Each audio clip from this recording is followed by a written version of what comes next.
879 പേർക്ക് ഒരു കിടക്ക. ഏറ്റവും കുറഞ്ഞ ഗർഭിണി മരണനിരക്കും കേരളത്തിലാണ്. ആരോഗ്യരംഗത്ത് മികച്ച അടിസ്ഥാന സൗകര്യങ്ങളും വിദ്യാഭ്യാസ അവസരങ്ങളും ഒരുക്കുക എന്നതാണ്. എന്റെ അമ്മോ, 8 കാലി വമ്മൂഞ്ഞ് തോറ്റുപോകും. ഉളുപ്പിന്റെ ലെവലേശം BJPക്ക് പണ്ടേ ഇല്ലെന്നറിയാം. എന്നാലും ഇങ്ങനെയൊക്കെ എങ്ങനെ തള്ളാനാവുന്നു?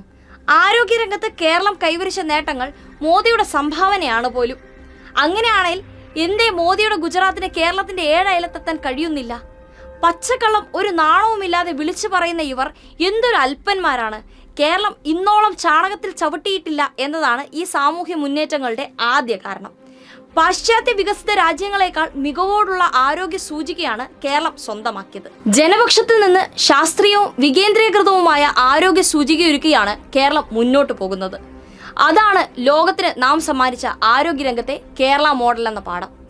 കോവിഡിനെയും നിപ്പയെയും ഏറ്റവും ഫലപ്രദമായി നേരിട്ട പ്രദേശമെന്ന നിലയിൽ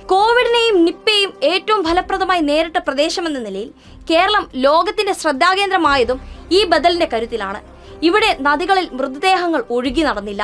കോവിഡിനെയും നിപ്പയെയും ഏറ്റവും ഫലപ്രദമായി നേരിട്ട പ്രദേശമെന്ന നിലയിൽ കേരളം ലോകത്തിന്റെ ശ്രദ്ധാകേന്ദ്രമാകുന്നത് ഈ ബദലിന്റെ കരുത്തിലാണ്. ഇവിടെ നദികളിൽ മൃതദേഹങ്ങൾ ഒഴുകി നടന്നില്ല. കൂട്ടച്ചിതകൾ ഒരുക്കേണ്ടി വന്നില്ല. ഓക്സിജനും ICU ബെഡിനും വേണ്ടി മനുഷ്യർ നെട്ടോട്ടം ഓടിയില്ല. ഇടതുപക്ഷ ജനാധിപത്യ മുന്നണി സർക്കാർ ജനങ്ങളെ ചേർത്തു പിടിച്ചിരുന്നു. മലയാളിക്കറിയാം ഐക്യത്തിന്റെ വഞ്ചിയിലേറി എല്ലാ ദുരിതങ്ങളെയും അവരെങ്ങനെ അതിജീവിച്ചെന്ന്. ഇന്ന് അവകാശവാദവുമായി വന്നവർ നമ്മുടെ പിന്നിൽ നിന്ന് കുത്തിയ കട്ടപ്പമാരാണെന്ന് കേരളം മറന്നിട്ടില്ല, മറക്കുകയുമില്ല.